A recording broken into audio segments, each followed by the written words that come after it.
जब श्री राम विभीषण से मिलने दोबारा गए तब उन्होंने राम सेतु का एक हिस्सा स्वयं ही क्यों तोड़ दिया था। वाल्मीकि रामायण के अनुसार श्री राम ने राम सेतु का निर्माण रावण के वध हेतु लंका जाने के लिए करवाया था।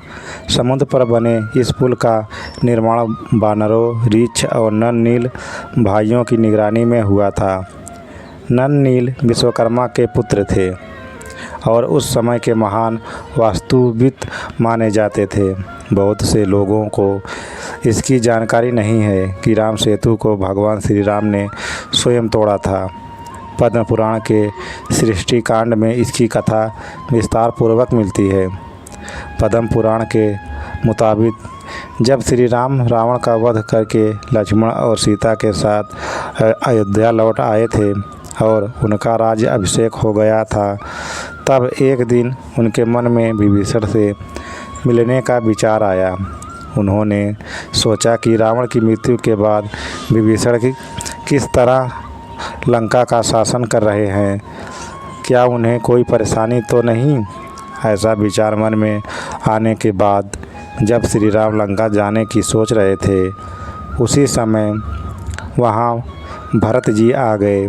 भरत के पूछने पर श्री राम ने उन्हें यह बताया कि तो भरत भी उनके साथ जाने को तैयार हो गए। अयोध्या की रक्षा पर भार लक्ष्मण को सौंपकर श्री राम और भरत पुष्पक विमान में सवार होकर लंका की ओर चल पड़े।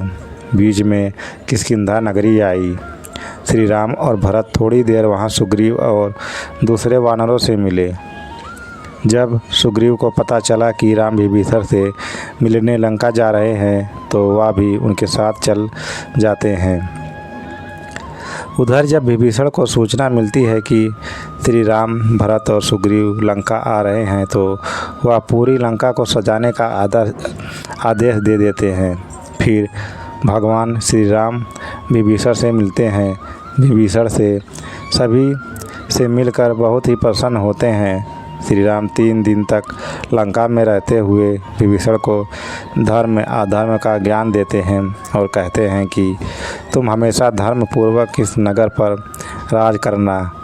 जब श्री राम वापस अयोध्या जाने के लिए पुष्पक विमान पर बैठते हैं तो विभीषण कहते हैं कि श्री राम, आपने जैसा मुझे कहा ठीक उसी तरह मैं धर्म पूर्वक इस राज्य का ख्याल रखूँगा। लेकिन जब मानव यहाँ आकर मुझे सताएंगे तब मुझे क्या करना है। विभीषण के कहने पर श्री राम ने अपने बाणों से उस पुल के 2 टुकड़े कर दिए। फिर 3 भाग करके बीच का हिस्सा भी अपने बाणों से तोड़ दिया। इस तरह स्वयं श्री राम ने ही राम सेतु को तोड़ दिया था। जय श्री राम।